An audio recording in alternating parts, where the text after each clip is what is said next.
Well, hello and welcome back to Race First. This is Matt Houston, joined by Gary Godso in the booth here. This is the Fuel United Esports League, bringing us back here on the Race First channel after a little bit of a hiatus here. How's it going, Gary? 291 days ago was our last broadcast, at least my last broadcast, and there's a lot of rust going on. So, people, please be patient with us, but we've decided from our previous experience of a little bit faster formula, we'll slow things down here with this Toyota car. Yeah, so we've got the Toyota GR86 here. We've got the Fuel Esports League, as I already mentioned, and we're at Road Atlanta here, so not a racetrack that is out of the ordinary for us. We've certainly raced this a lot. You've broadcasted several times, I'm sure. I've broadcasted too. I think we even did a night race here in IndyCars. It wasn't supposed to be a night race, but Yeah. it turned into one, if I remember, the Formula Indy series, yes. That was a little bit of a mistake by me, and a miscalculation on how dark it was going to get. So yeah, that was my mistake. But yeah, we've got an 8-round schedule that's going to run us all the way until December, which I don't actually have this schedule on the screen, but I can do that. I'll show this off. So, 8-round schedule now on screen, starting here at Road Atlanta for the Petite Le Mans. Followed, we'll be at Phillip Island next week, and then we'll be at the Indianapolis Motor Speedway.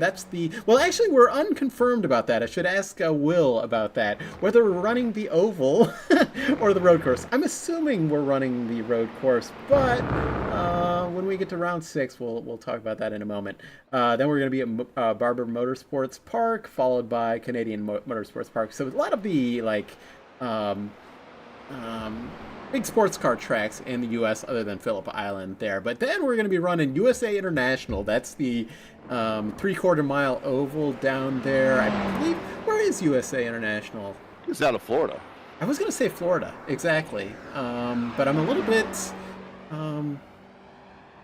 bit unsure. I know Five Flags Speedway is in Florida, but yeah, I think you're right. Anyway, we're followed by Virginia International Raceway, and finally Sebring will round out our season. The Sebring Scuffle there on December 19th. But yeah, here we are in qualifying. Currently on camera, we've got Nicholas Leo.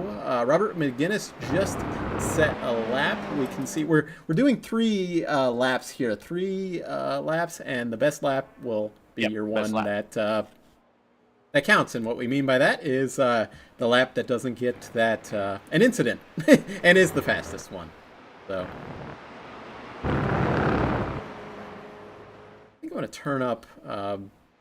These cars are a little quiet now that I've actually got them going, so I'm going to have to better do it now than to do it with when the race is happening. I'm going to turn up the engine sound a little bit here. Got a lot of curb sound, Gary. Yep. Not enough engine sound. There we go. Got a little bit of engine sound. So, watching this, it says it's a 20-minute qualifying session, but we're going to let everybody do their 3 laps, and when that ends, the admins will advance the session. 12 corners here at Road Atlanta. We're not doing anything tricky with like a nighttime setup or everything, getting everybody easing into this league with a nice daytime session. And from what I understand, most of the people here were actually in Petite just last weekend for the IMSA race. Yeah, we will find out when we start introducing a lot of these drivers to you that they do have backgrounds in some form or another in motorsports, which is very cool. Some names you might actually recognize. If you are an Indy Lights or IndyCar fan, and honestly, though, even a sports car fan, they've made quite a few starts in the IMSA series and Michelin Challenge. Currently, the boss man to the top, boss man of the league here, Will. He currently now has the P1 position. Robert McGinnis P2, Nicholas Leo P3, And we've tried to get an agreement of how to say his name. We don't know officially how to say his name. We'll definitely get that rectified between now and there. But Matthew Eshada, I hope we're saying that right. He is currently provisionally P4, and Wade Michael provisionally P5 as the session progresses. We've got some drivers chatting who are done with their qualifying, I believe.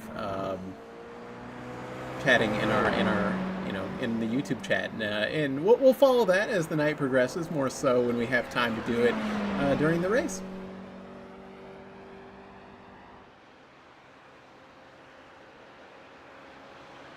Yeah, currently Will with the fastest lap, and actually he said that we were talking beforehand. He wasn't planning to actually race here tonight, but ended up going to do it. So, and he's quick otherwise, so good for him. Looks like Robert McGuinness is P2, a minute 35.966, and that will looks like he's done. He's back in the pits. Yeah, he is parked. Yeah, he is parked.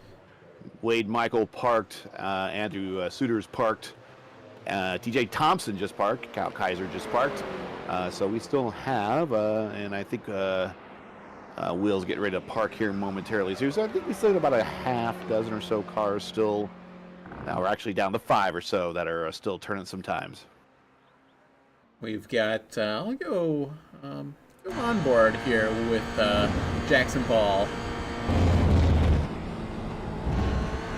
as he exits turn 5, heading towards turn 6, seeing if he can improve his lap time.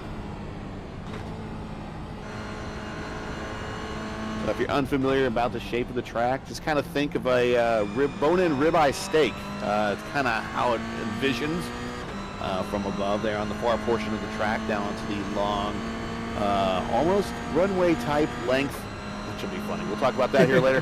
Back straightaway here before heading downhill into 10A and B, which is the chicane. One of the few places that actually has lighting here when the lights do go off. Yep, that's and then right. uphill underneath the pedestrian bridge and downhill, very sharp downhill onto the main straightaway. Yeah, that is a downhill. We're about to watch him. Got a turn. Oh, he's heading to the pits, so he's done with that. He was on his cool down lap, a little reconnaissance, I suppose. So they are going to be required to do one pit stop here tonight.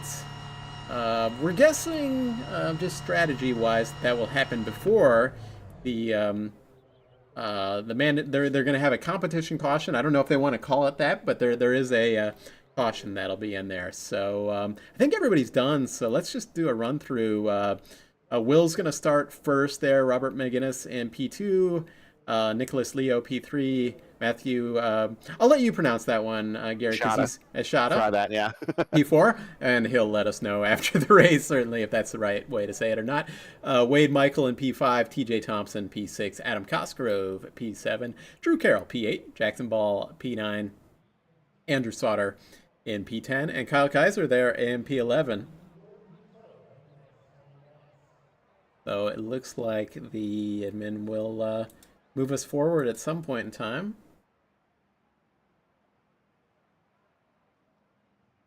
And we'll just run some dead air for the moment. Yeah, this is where, a little bit of, we're going to have some teething issues here tonight. So Reteething. Yeah, this is really, we're like, hey, this used to be really easy. And, it's just like, but this is where the script would say, hey, if you're liking what you see, smash that like button, subscribe to the channel. That's right. Share with your friends. Be a part of chat. Feel free to ask questions in chat. Now, I admit I am not the most knowledgeable on sports cars. Certainly these Toyotas, more of an IndyCar guy. But anybody wants to chat about anything IndyCar in the chat? Of course, we can't really talk too much about IndyCar on the broadcast. Thank you, iRacing. But hey, yeah, we had it on the bumper intro, but that was all created long ago. I was saying, chat did like your comment about how the track looked like a T-bone steak. But bone and ribeye. Yeah, there you go. But the drivers that said they hadn't eaten dinner yet did not appreciate I'm sorry, it. I haven't eaten either, so. So, and it looks like we are now advancing to the next session here, so we're getting ready to line up and go racing. So then we will have a pace lap here, so that's where we were unsure if our broadcast overlay was going to correctly show. I do have the and I'm just talking out loud here. The lap times were lost, but we have the order appears to be correct. Yeah. So that was kind of to be expected. So we're going to have a full pace lap here. Getting those tires warmed up, and then we're going to be off to the races for a 40-minute race, which is going to be kind of the standard here in the Fuel Series, a 40-minute race. And one of the races, and I'm blanking on which one it was, is a 60-minute race. So.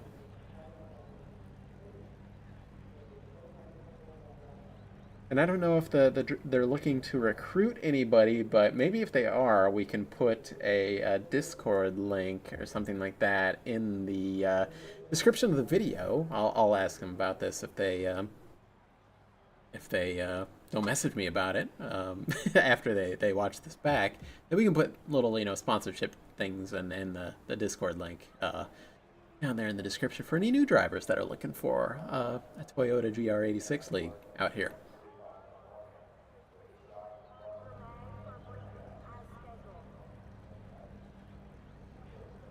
Looks like race control is doing some last talking to the drivers, warning them, everybody to cooperate and not wreck on lap 1, I'm assuming. Yeah. Let's get through the first turn, guys. Yeah. Long season, and turn 1 through 5 is very blind and precarious. So. They went with the Porsche pace car, always a fan of that, rather than like a Silverado truck that a lot of leagues decide to opt. Generic sedan, yes. Yeah, or the generic sedan, yeah. Or I guess, what is the other one? The Mustang, probably, yeah.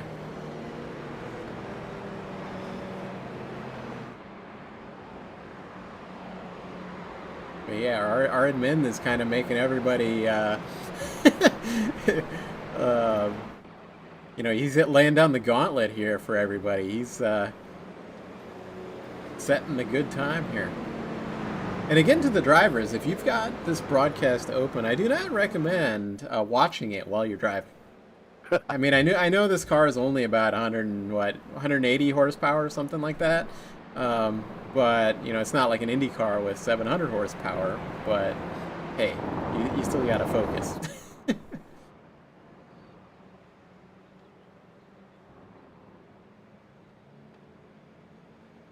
Yeah, my first laps in this car were, to get the thumbnail for the broadcast.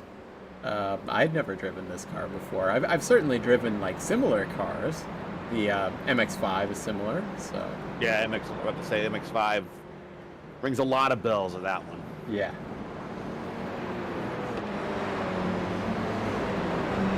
But the highest horsepower car out here is the pace car.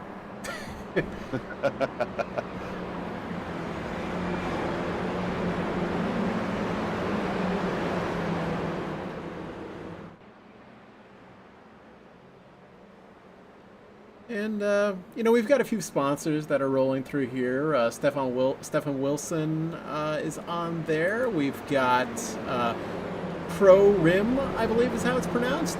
Or is that how you, Will said it to you? Yeah, I believe that's how it was. Okay. Yeah, so we'll get a little bit more info about those. We also had, what was the other one on there? I mean, obviously we have the race first one. I think that's all there was. We have Fuel, we have Stefan Wilson, and we have the Pro Rim.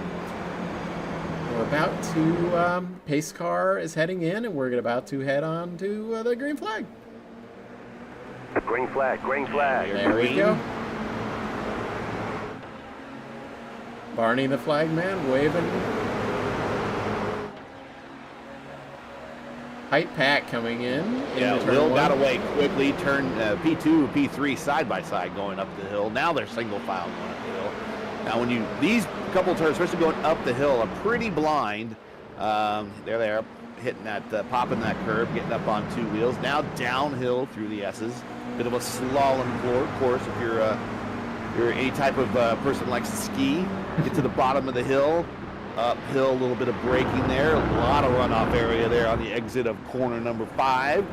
Down the third longest straight here before you come into 6 and 7. 6 and 7 is a nice little complex.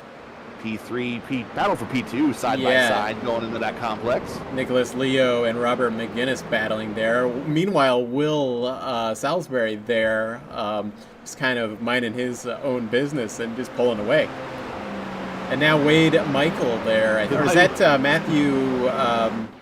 It's actually sure, Wade Michael giving Robert McGinnis a little bit of a push. Yeah, we might have some bump traffic in here on this long back straightaway. And Robert did not. I think he hit on the radio that he did not like the pushing, or maybe he said, "Give me more pushing." I don't know. He did mention something about the push going into downhill into the chicane. Wade wisely got off before getting into the braking zone. Now Robert is all over the back end of Nicholas Leo, and he is right in the draft. I'm going to go on board with Robert. Okay, and Leo is telling Robert to go right on by. So Nicholas is going to save that battle for later in the race. So some cooperation and here comes Wade Michael on the inside there taking a peek. Adam Cosgrove is off the course in turn 1. Oh, yes, he is. But he is back on. No harm, no foul, I suppose.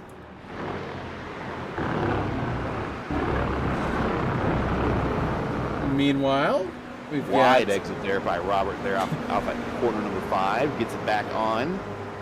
Yeah, there's a lot of room that you can work with there. Sometimes it can help, but sometimes you can get a wicked bounce off of turn 5. And I don't know if it'll be a big problem in these cars. The suspension moves a lot, but in a stiff suspension car, that can just send you for a ride after that.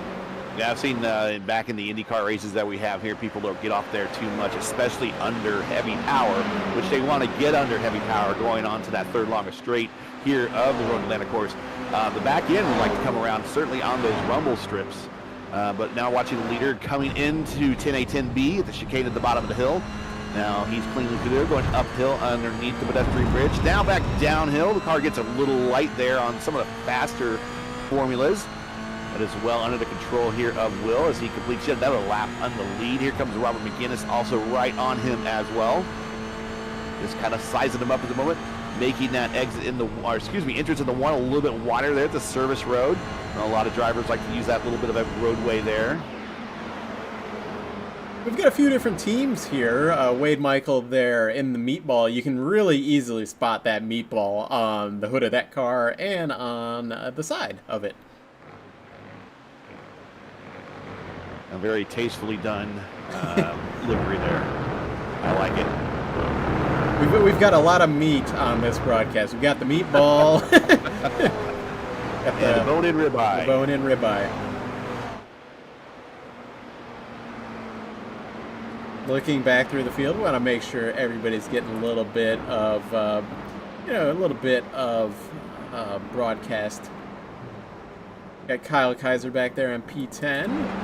Oh, we've got a little bit, as Andrew Sauter had a little bit of an off there, but right back on. This is something that actually changed, Gary, in the last update for iRacing. So, with the, rain is coming very soon, right? It's always coming. But they are, they've done some stuff with, they're talking about dynamic track a little bit, but something they've done is the grass is it's a little bit more grippy than it used to be. And I have to wonder if it's going to be like linked up with like the humidity level of, the track, something like that. And how much the track has on the grip of the grass. So anybody's guess. And last lap there, Robert McGinnis minute 35.164. So he is purple. Yeah, that was purple, and he is actually catching. He's about a half second back from Will Salisbury there. So we're setting up for a battle for the lead here in moments.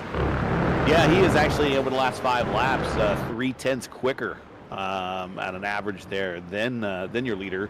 So Robert slowly reeling in the leader of the race here as we get into the quarter stage.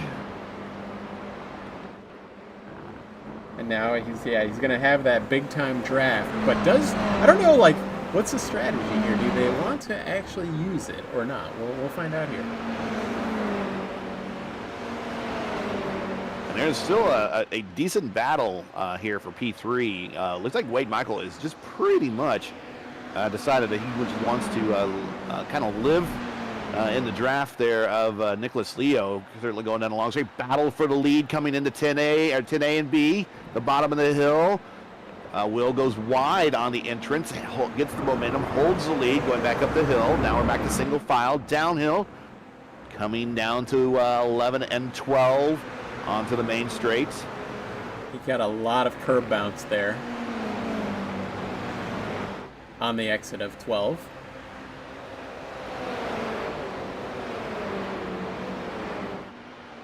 So we'll try to get to replays if we get a chance to, but we really haven't had a chance to, so.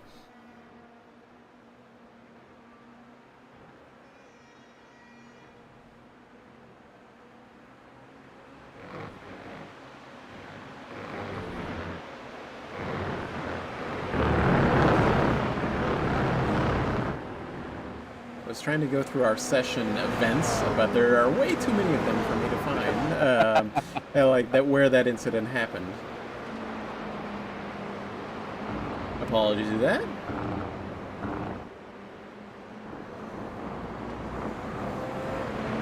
This is so a question of whether it's a lapped or a timed race. So we are running at a 40-minute race here. It's up there at the top left of the screen. And we're going to have a safety car about 25 minutes into this as Robert McGinnis for the lead. He's opting for an outside into turn 10A. I think he learned a little bit last time he tried to make the pass there, how well Will was able to keep his momentum up, but that time does not work. He gets back in line. While these two are fighting it out, P3, P4 are a little bit closer. Robert getting the bumper there. Decides to tuck it back in around the final quarter, across the start-finish line.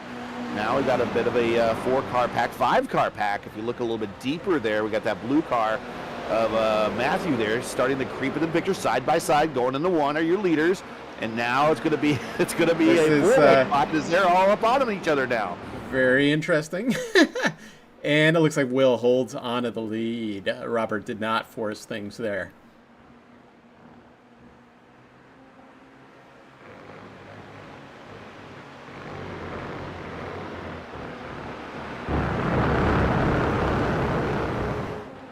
You know, he had the full opportunity to force things there, but looks like he, you know, it's early in the race still. We're only, you know, we're not even the quarter way through here, so.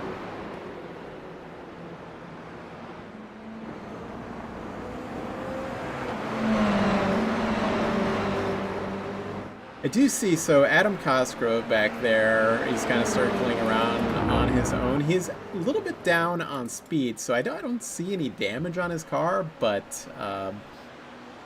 he does have a nice clean track at him. So. Yeah, so there's some discrepancy in the speed there. And there is a switch for the lead going in. Oh, a little switch over for the lead. And now McGinnis pulls it off, and now is a new leader on the racetrack. And McGinnis is going to come across, well, hopefully the start-finish line here. But yeah, this is a wild pack of 5 cars here for the lead battle. We've got some, I think that was Leo. Well, then we've got one of the meatball cars flashing their lights there. Yeah, I think someone might have a button mapped or not, or something. Yeah, I would say, you know, a little bit of gamesmanship with flashing headlights there.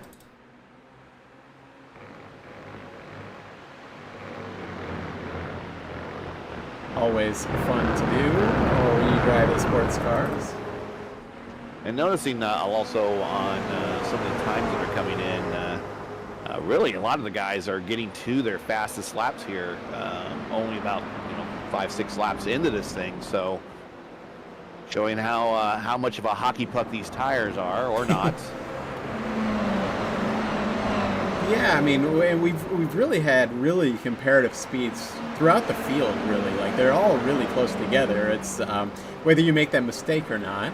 It's kind of when you have that off into the grass, you have to slow it up, and that's kind of what's separated out the group here in the first pack, and then kind of a second pack in the back here with Robert McGinnis there, kind of going a defensive line into turn 10. We'll try to take a faster exit to set up that second part of the chicane. And now they're going to pits are open. For that required pit stop. Yes. So there is a required pit stop. So that was my. I was figuring that it would be before the required, or before the competition caution. So looks like they're opting to do that. Leo is going to, Nicholas Leo, going to be the one stays on track. We'll have to see how these pit stops go. Will Robert still in their pits? So the pit stop is mandatory, and fuel and tires are optional.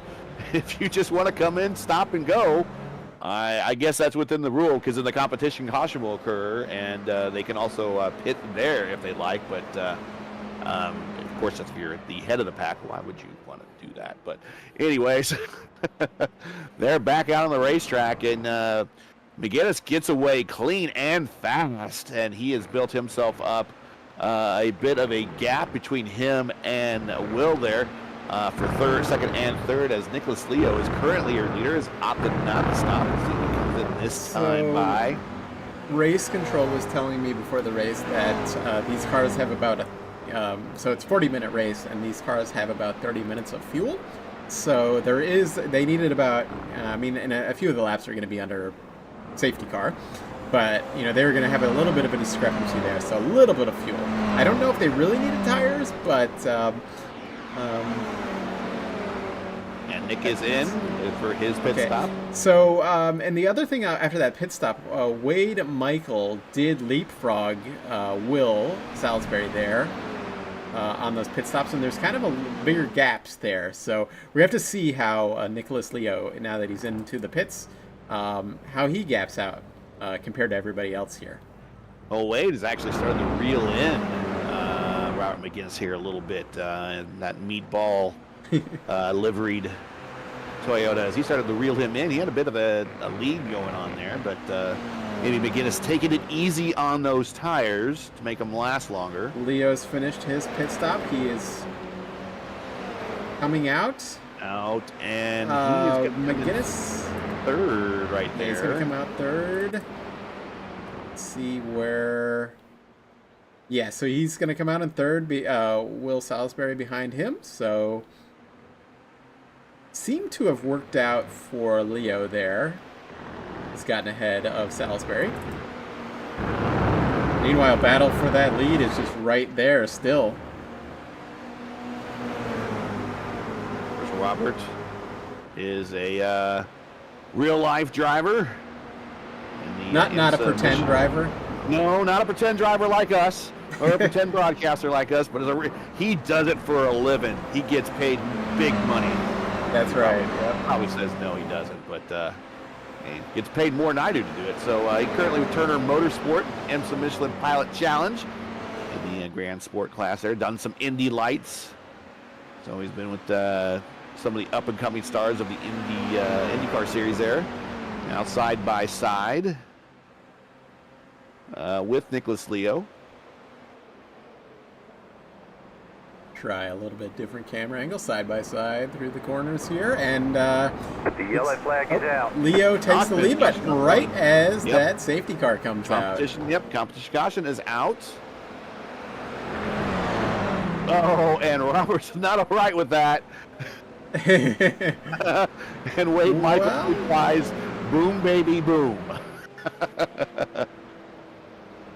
Well, yeah, so this was a little bit of, like, when was it coming out? So I had to think, was it 25 minutes into the race, or was it with 25 minutes to go in the race, and it was 25 minutes to go in the race? So, yeah, we're right at 15:38 right now into the race. So I think probably this is a good time to, while we're under pace car, to just kind of go through the field here and get a good look at these cars here. So Wade Michael in P1, Robert McGinnis P2, followed by Nicholas Leo in P3. Our race control car, that is Will Salisbury there in P4. We'll get that corrected. That was a mistake by Will there. But we'll get that corrected for next week. And I'll let you pronounce this one in P5, Gary. Matthew Ashada, and I hope I'm saying that right. And I'm his name is very similar to my broadcast partner that we had in the Open Series, Antonio Estrada. So I'm hoping I'm saying the right letters with the right emphasis. But if we're not, apologies to your whole family. Yeah. Hopefully, if they're watching, that we're not dishonoring you in any way. Followed by P6, Andrew Sauter there in P6. Yeah, up 4 spots, your biggest gainer of the day right there, having himself a nice outing. Jackson Ball there in P7. And I'm assuming we're going to go for a couple laps here, and the pace car's not going in. The whole field collected here. Yeah. Drew Carroll there in P8, TJ Thompson there in P9, Kyle Kaiser in P10, and we had Adam Cosgrove there in P11. He did have that off. I'm going to keep an eye on what we're doing here. So pace car is still out. Yeah, so... And it doesn't look like we're going to go 1 to go, so they will stay... He was waving. The lights are still on the pace car, so at least 1 more lap, I think. It's going to be a single file restart. The control of the restart is up to the leader. I like that rule. I was never a big fan of you got to wait till you see the green until to go. Yeah, never a big fan of that. Maybe in the bigger cars that worked, but when you're doing the Formula Indy style cars, open wheel cars, you earned the lead. You might as well earn the right to bring the field to a restart. Yeah, Wade made that move there right at the right time, and he's going to get that option to start him how he wants to.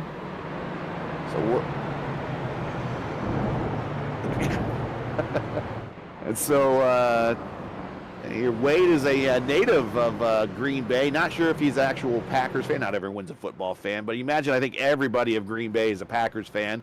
I've been there before. I think everyone was. In Green Bay?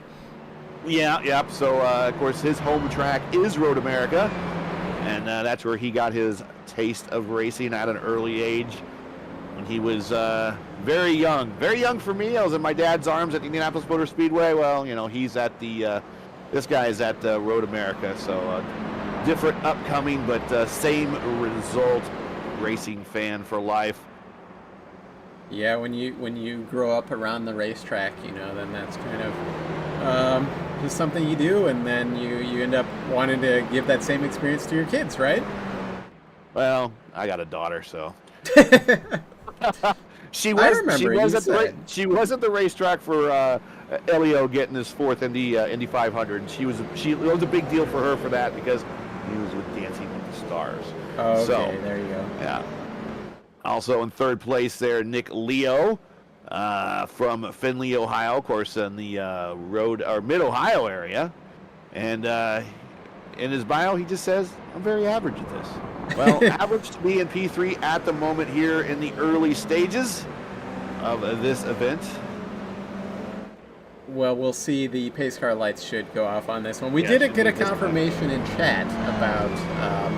unless they're playing some jokes or something like that, but Escajeda. Escajeda? Okay. Escajeda. All right. Would be the correct pronunciation of Matt Escajeda.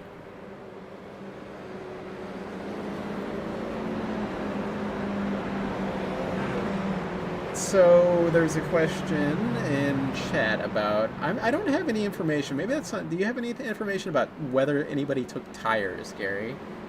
I don't have that on my data at the moment.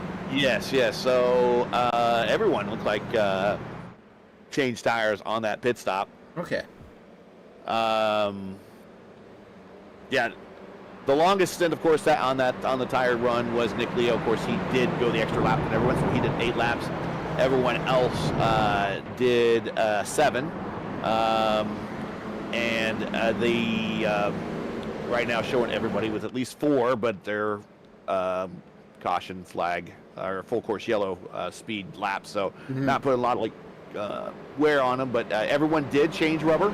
Imagine maybe they did also top off the tank just enough to get the cars home. So everyone should be good to go as soon as they get to the front stretch. And pace car lights are off, so we are going green this time. So. Wade is kind of laid back a little bit. Robert's wanting him to go.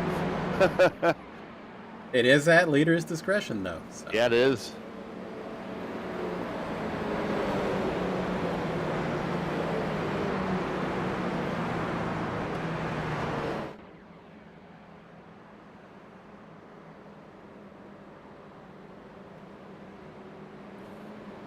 Yeah, trying to get some heat into these tires back and forth. I don't think they're cleaning any of the marbles off of the tires because those don't exist in iRacing. Hopefully they will soon. Doing a little bit of dragging of the brakes to get some tire temp into these tires. They're starting to pick it up a little bit through the chicane, up the hill. Over to put underneath the pedestrian bridge, downhill. And we should see them going green flag in the air. And we are back underway for this final 20-minute run here. The inaugural, or the opening event here. Battle for P4, side by side right at the moment. And we got a battle for P1 as McGinnis types to the inside. Robert McGinnis there. Oh, we've got contact in the back, I see. But we'll keep this. McGinnis takes the lead there. We're going to go look at what happened back here, and I'm going to have to go back. Let's see here. Yeah, we had some contact. Wrong camera there, but we will... Some contact between Jackson Ball, and I'm not sure 100%. We were like 3 wide into turn 1.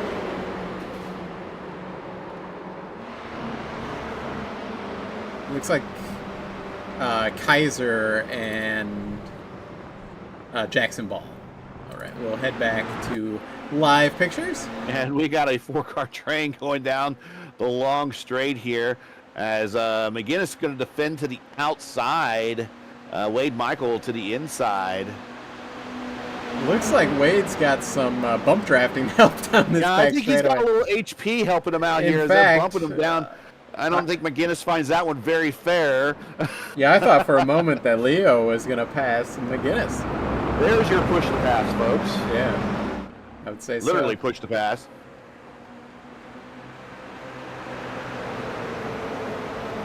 Everyone back in single file. Now we're looking at a bit of a 7-car breakaway for the lead, and then a bit of a fall off to P8. But we've already seen in today's race that quickly these gaps can close, especially when they start racing each other. We might see ourselves an 8-car breakaway here momentarily. 9 cars are actually starting to come into the picture, so everybody currently in the shot still has a chance. Yeah, when they start battling each other, they end up driving a second or 2 slower than they would, when they're just totally by themselves. We saw some like 35-second laps come up, minute 36, and right now that last lap was a minute 38. But they are packed with fuel this time.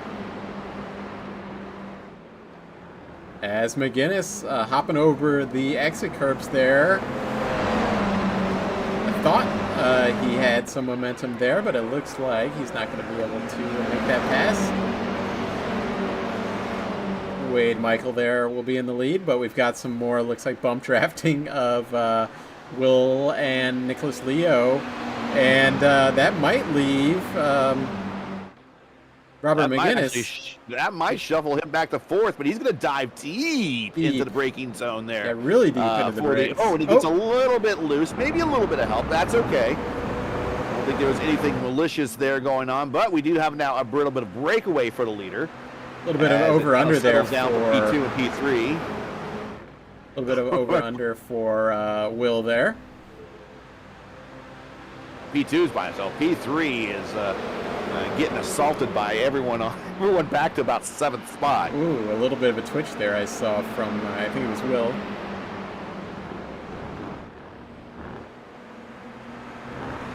These cars look like they love to move around a lot. They certainly hop on these curbs here. So our race leader there last lap was a minute 36. Adam Cosgrove there, minute 36, his fastest lap of his race. Now that he had that, he had that spin in the early race here. Yeah, maybe he got some work done with it. Yeah. Pulled the fenders out or whatever needed to be done there. Yeah, I didn't see any damage, but there might have been something. Meanwhile, I think Wade there, he's probably got the biggest lead we've had in this race. He's about a second and a half ahead, but that can go down really quickly. What we learned earlier. Battle there for P2, though. Yeah, Robert was working with Nick there to talk about making that switch. Yeah, I almost wonder if there's got to be a little bit of, they're probably thinking, hey, we've got to cooperate with one another here. Yeah. Quit battling each other and just, do some bump drafting on that back straightaway. I don't think of bump drafting in sports car, but in these cars, in MX-5, also, that can be a thing. Put a blanket over second, third, fourth, and fifth. Sixth is starting to creep into the picture again. Wade setting another pretty good lap there, last lap, minute 35. He's up 4 positions there, so. Yeah. 5.5, I think it was. Robert McGinnis really wide, but you can do that here, especially in these cars at the exit of turn 5.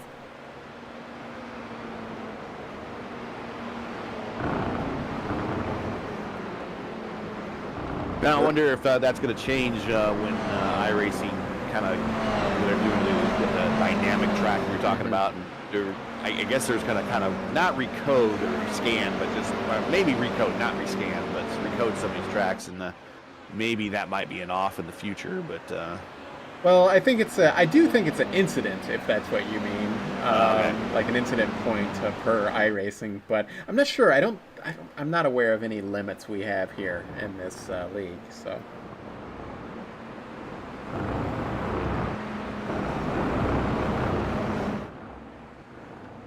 And you think about some of the tracks that have more of the tighter limits.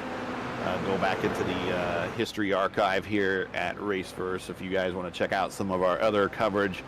I believe it was the Revolution Indy League that we were doing, and that series was decided by basically an incident point.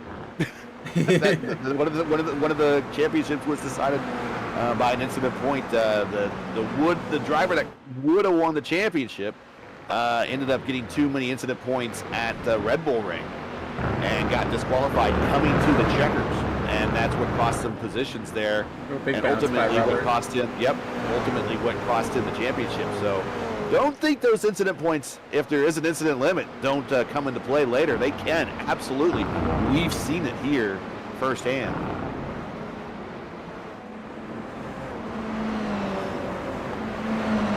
So I see Will taking over that P2 position over Robert McGinnis. I mean, we know that Will there, he was our pole sitter, so he can set some fast laps. His last lap was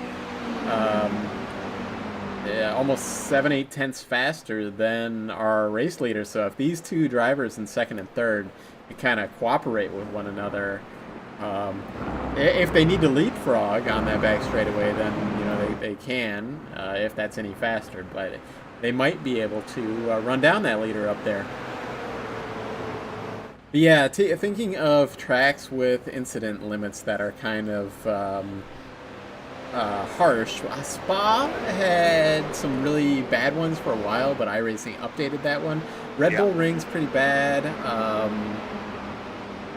Yeah, that's Red Bull Ring's one of the bad ones. Circuit of the Americas is one of the really, really bad ones. If you just real life IndyCar, just ignore them. Yeah, or you just ignore them there. You know that what we never experienced because of COVID is, IndyCar was going to go back there in March of 2020, and they were going to not have them run off track at that particular corner. I can't remember what corner number it is. We're talking at Circuit of the Americas. Yeah, that would have been a little bit different. All the F1 fans were complaining about IndyCars driving off track.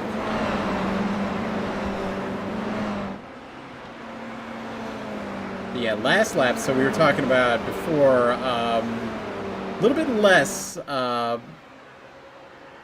Will was about 4/10 faster than the leader there, so they're working into that lead. We've got about 8 minutes left. I'm not sure how many laps that will end up being. I think we're estimating out 6 or 7 laps more in this race. We'll see how good our estimator is, though. I never believe that thing.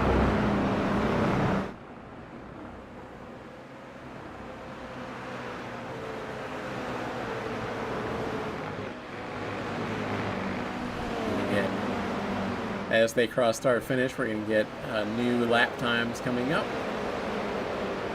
Well, that one was pretty even by everybody, it looks like. Will was 2/10 quicker than Wade. Yeah, Will was the fastest that time with a 1:35.4. Your leader, Wade, with the 1:35.6. Robert gets 1:35.6. Leo with the 1:35.7. And most everyone on back, although the fastest lap actually, the fastest time we said it again. We're getting all the rust off, folks. Turning this fastest lap of the race actually was Adam Cosgrove at the 1:36 flat. So he's getting his groove back on after that early off.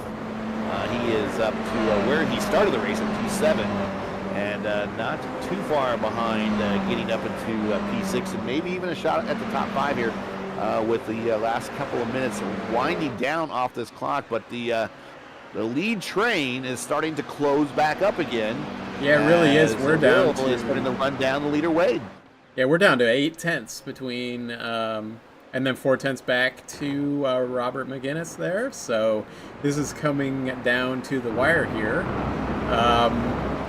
This is when all everything's on the line. And hey, we've been pretty good about contact so far through this race, but we'll see what happens here. Running this one off. And I just wanted to correct one thing I said earlier. Is Prio Rim is how that was pronounced. One of our sponsors here. I just was looking at the logos there, bringing that up. And one of our sponsors here, we're going to go into more detail as the season progresses. Making sure this broadcast happens. Notable drivers also had a little bit of an entry fee. Moving on from that, Will just set the fastest lap of this race, the purple lap. Yeah, he did 1:34.9. So sub 1:35. He is no longer playing around as the closers be closing, as they say, and he sees that timer getting down there, and it's time to put the moves on, but not to be outdone is McGinnis, who is right there, kind of just following him through. Yeah. Will much faster than he's 8/10 faster to that last lap over the leader here, so I think we're about to have a lead change. But hey, catching is one thing, passing is another. Wade Michael goes defensive.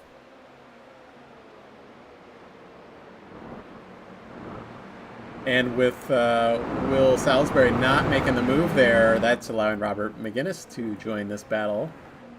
Got a three-way battle for the lead with Nicholas Leo back there in P4, just watching and lurking back there. Robert McGuinness into the 134s as well that last lap, so he's moving. Up the hill, top of the hill, start going down in the S's, the slalom downhill. Probably one of the signature portions of this track, I would imagine. Well, the track kind of gone through different hands through its lifetime, at least on the IndyCar side. The IndyCar's never raced here. There was an Indy Lights race here, or maybe it was a den called the Toyota Atlantic Series. But one of the more famous owners. We talked about this one beforehand. And this is well known, and especially if you're from Indianapolis in the mid '80s, the Winnington brothers always seemed to bring the best equipment, or some of the best equipment for a team that had virtually no major sponsors, other than Simon Eyes was, I believe, on the side of one of the cars at one point.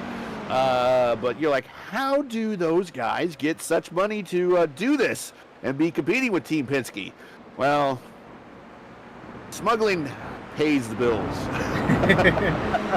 And they were one of the owners of this race course, and they actually used the backstretch as a place for the clandestine planes to land during their more nefarious heydays. Of course, I think they all got caught, and eventually, that's all part of IndyCar history now. But very famous Winnington brothers. Proving once again that crime does not pay. Well, that last lap on that back straightaway, where we're talking about, where the aircraft used to land, they were literally nose to bumper for the first three cars there. And that has allowed the fourth place car to join this battle.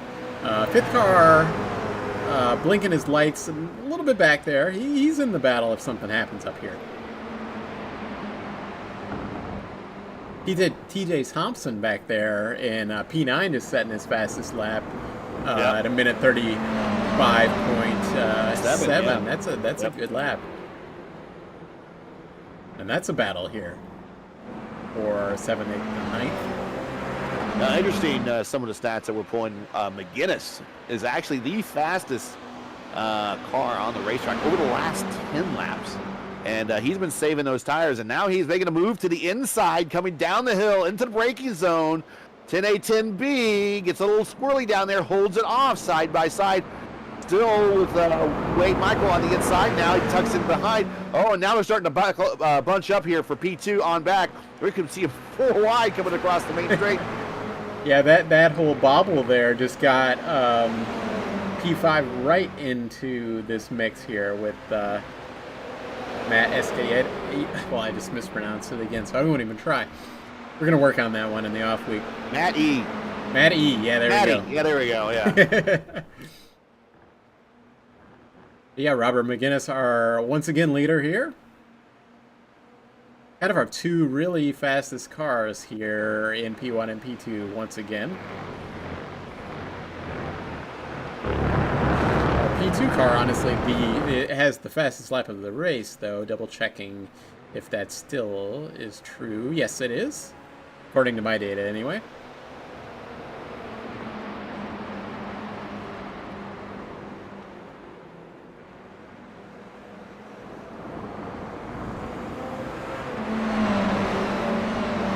Now we will give a little love to Matt here. He said he's been on and off iRacing for the better part of 10 years. Started way back doing Gran Turismo. Didn't say what was that, a PSX or PS2 or Gran Turismo, but hey, if you started with a controller in your hand, you've been doing this for a while. Side by side for the lead once again into 10A. Do we have a new leader?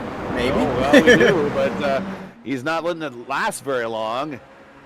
Looks like we got the restart of the race. Here comes Matt taking a look at the outside there for P4. Ooh, and and into the grass. no problem there. He's right back onto the tarmac. Yeah, you were right. You said that they've kind of changed the coding for how the car reacts when it gets to the grass. Used to be when you got your car off into the grass, you were done. It was really icy out there. Is how whoa. Oh, is that was actually... See, this is the whole timed race thing. That was the end of the race. Yeah, we don't have... Yeah, it wasn't telling me on our information that was the final lap. I do not see a checkered flag on any of my stuff. Yeah, so that is Robert McGinnis is going to be our... Yeah, very good. We should probably take a look at that finish again. That's right. And for some reason... Oh, I see why. It's, yeah, we're looking at this. We had... I thought we were going to have one more lap to go, but we were coming right down to that. So out of the corner there, Will was in the lead, but then Robert McGinnis taking the lead on the inside. Leo there in P3. So Wade Michael kind of taking the worst of all this because he restarted in P1 and dropping back to P4 in that sequence of events there. A heck of a race here. Yeah, McGinnis gets the win, and really, if that start-finish line was a little bit further down that main straight, if they were able to keep the foot into it, I really think that possibly Will might have had the momentum to pull that off. But, well, shoulda, woulda, coulda. The finish line's there, and Robert McGinnis was the first one to cross it. So McGinnis first, followed by Will of Race Control. Race Control doing a pretty good job here. I'm just going to set up for Leo there in third on the podium. For our interviews coming up here. So, trying to remember, how do we do this, Gary? We always interview P3 first. Yeah, brought up, always brought up the bottom step first. We will go ahead and bring up Nick Leo here. And I can drag him, so let's see. Hey, Nick, this is Matt and Gary up here in the booth. Got a copy? Yeah. Hey, well, congratulations on that P3.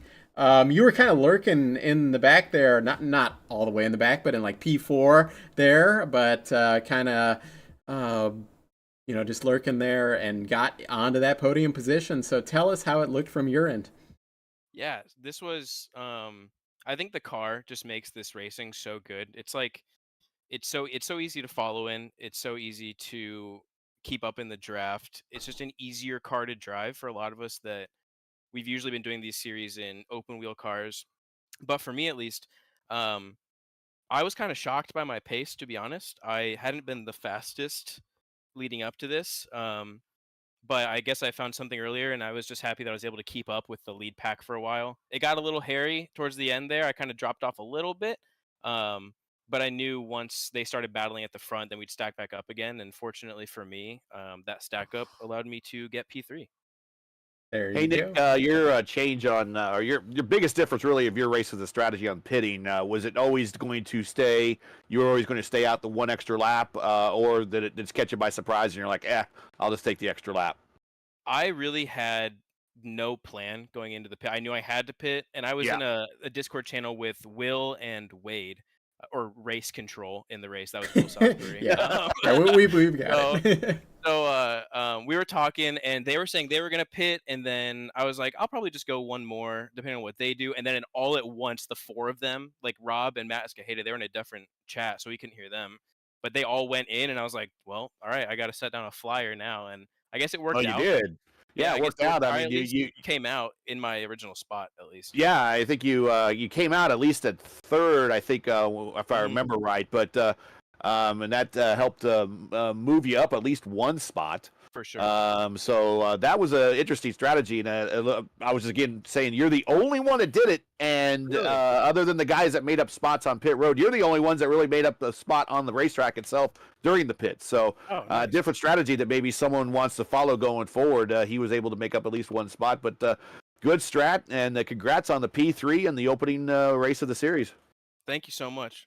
Yeah, I was just going to say regarding that, I like the call because, those guys, I mean, maybe they're all teammates, but all pitting at the same time is really an opportunity for disaster, in my opinion, with the whole, timing line of when you have to get slowed down and everything like that. So I think it was smart to run that extra lap and then kind of pit on your own and that whole thing and have easy access into the pits.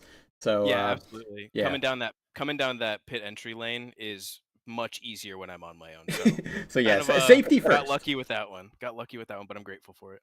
Hey, first time on Race First Broadcasting here, but you got any? We'll ask you this each time if you have the Okay. opportunity. But any sponsors? Anybody you want to give a shout out to? Friends, family, that kind of thing.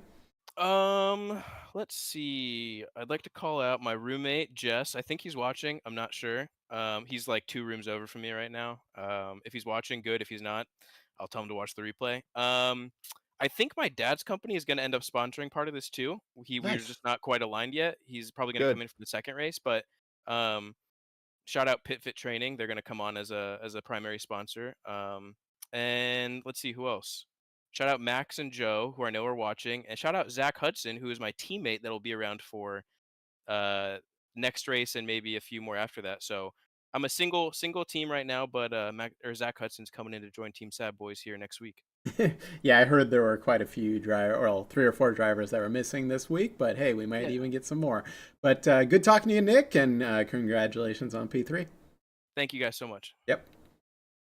All right, we will bring up race control.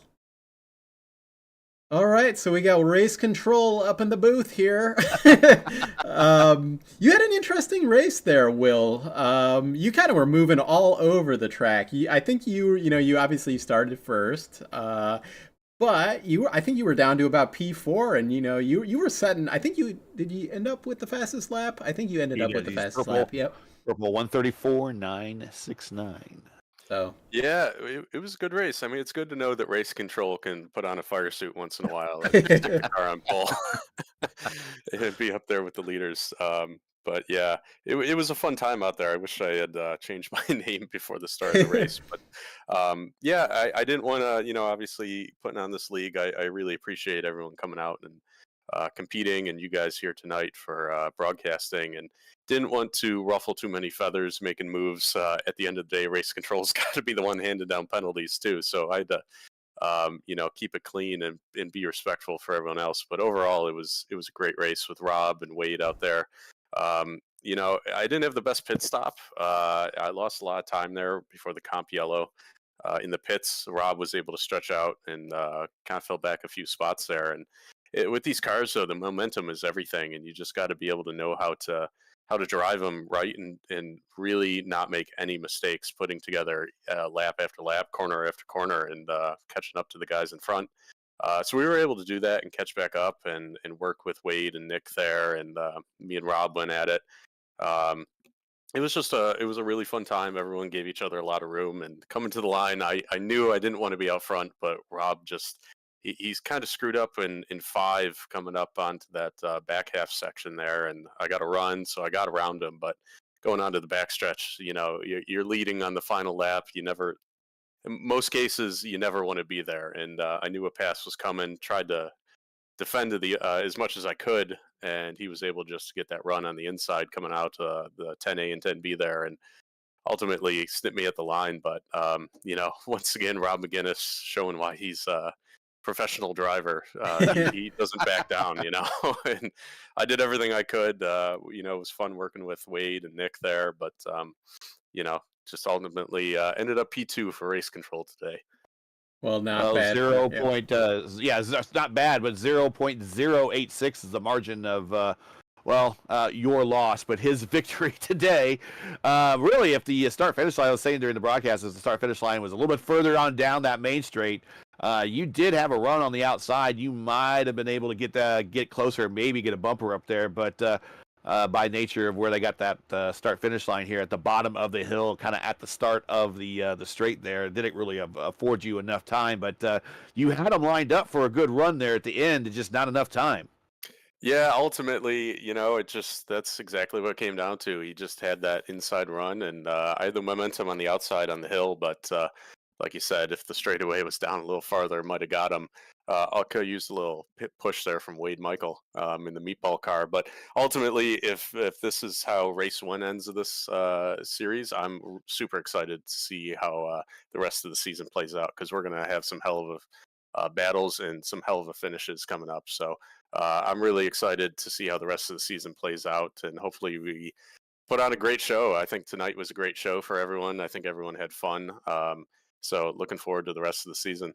Hey, so I got a quick question while I've got you here that I've been wanting to ask. What version of Indianapolis Motor Speedway are we running? You're not the first person to ask that. We are running the road course. Okay, I I assumed should have as much. specified. After that question got brought up, we kind of internally thought about it for a second, like, hey, maybe we should run the oval. But I think we'd be Well, in Matt's for a more big fan. chaos. Matt's a big fan of the bike course. Okay, if you ever yes. want to run that. Well, I mean, to be honest with you, we could do a little testing and maybe alter our What I would recommend, schedule a little bit. this is what I would recommend. You run the normal road course this time, but next season you troll everybody and you do Indy bike. So That's in reverse. Yes, yeah, it's it in is reverse. right? So Yeah, turn one is this weird thing. There's going to be a lot of cones being hit. It is a weird track to drive. I'm all about chaos, man. I'll tell you. Well, And, if you, yeah. I managed to get an oval on the schedule, and that was about as tame as I wanted to go. So I had some really fun stuff in mind that kind of got vetoed. But next season, you never know what could happen. That was the Indy whole bike. question on why, if it's, so I see like USA International's on the schedule, so maybe it could actually be the oval in Indianapolis, but hey, USA International is like 3/4 mile, so yeah. Yeah, we want to try some unique and fun combinations with this car. I think it's a great platform. Obviously, everyone is super competitive, and the fields are very close. So ultimately, that's our goal, and I'm all about chaos. Like I said, if throwing a race or two in the mix that's out there is going to shake things up, then let's go for it. So we'll start planning that for next season. Hey, before I let you go, any final shout outs to sponsors, that kind of thing, and then we'll get Robert up here. Yeah, absolutely. Just want to thank everyone that's helped, get this whole season 2 set up. We've gone back and forth. It's been super busy for a lot of us with our real racing priorities in place. But got to thank Prior Rim for stepping on board. They were a sponsor from us in season 1 and did a great job. And coming back on board for season 2, offering up a free set of rim protectors for the overall drivers championship. So if you haven't check them out yet, go on their website. If you have a very nice car or even a not so nice car and need some protection for your wheels from curbs or anything like that, check them out. They offer some great products. Also got to thank Steph Wilson for jumping on board. He was a great friend of ours in the sim racing world and the real world.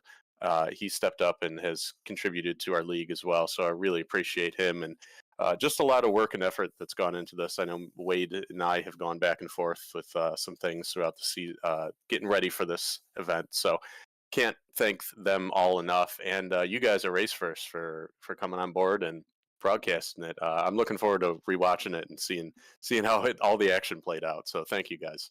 Yep, sounds good. Hey, we'll talk to you hopefully next week, and we'll get Robert up here.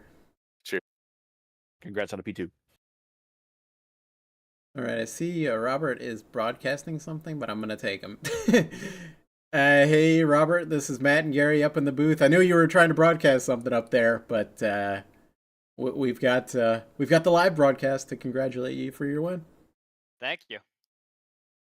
Well, tell us how your race went, because you were kind of the same thing I said to Will up there, is you were kind of all over the place, like between, sometimes you were first, sometimes you were back to third, and there was the pit sequence and when to choose that. Tell us how the race went for you. Yeah, it was good. I got kind of caught up with Nick Leo at the start, so that was a little frustrating because I knew we were losing Will, but luckily I had the pace to catch up to him and enter the pits in the lead. After the competition caution, when Wade got that huge lead, I was actually pretty concerned that we weren't going to catch him again. So I was getting annoyed with everyone around me. No one seemed to be working together, but we caught up to him. It was a great race at the end. I'm glad I could get Will right at the at the last corner there. So that was a really fun race. Like the GR86s around here are insane. So so no, just glad to get the W for the team. Well, once again, the margin of victory was 0.086 of a second there.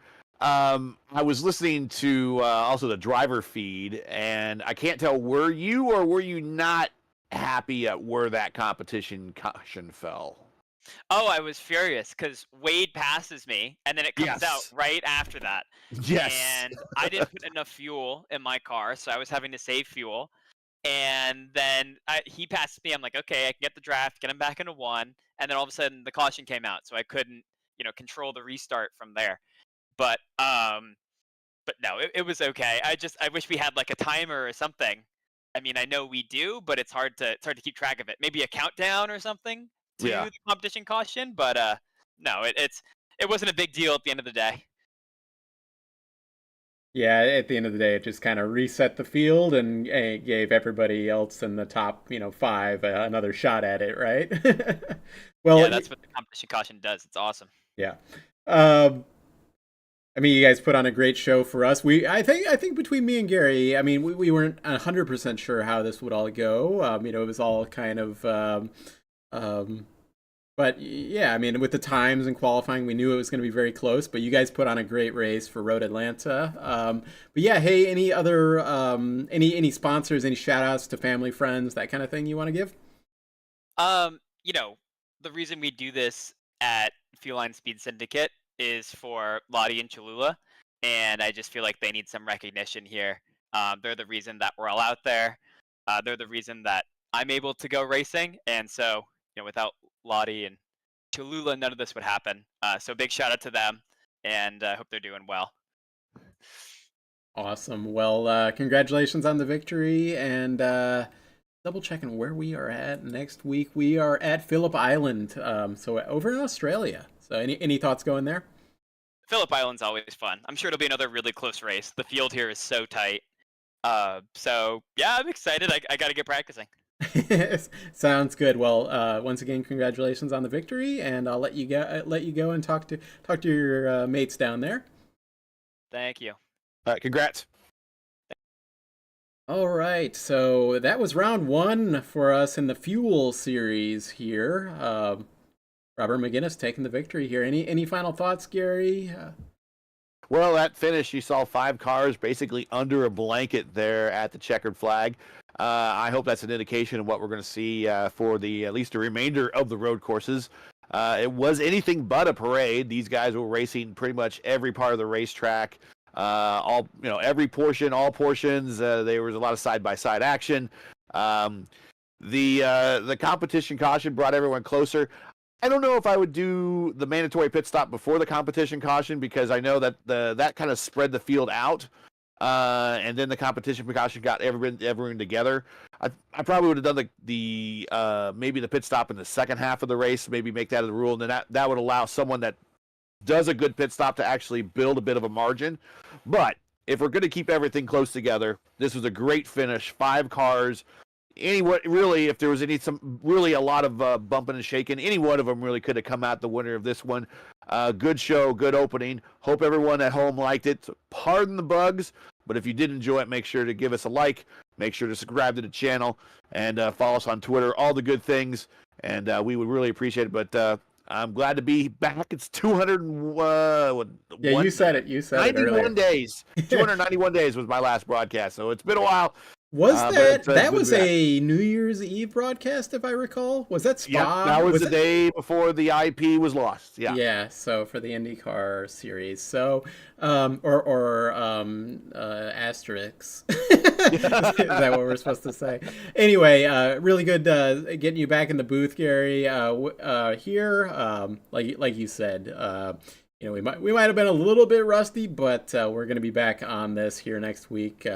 Any feedback to give us? We can't quite do a lot with the feedback. Well, while we're running it, while it's live, a little bit we can do, but We'll try to get a little bit better, like replays on things. We had one good replay of the incident between Kaiser and I believe it was Jackson Ball.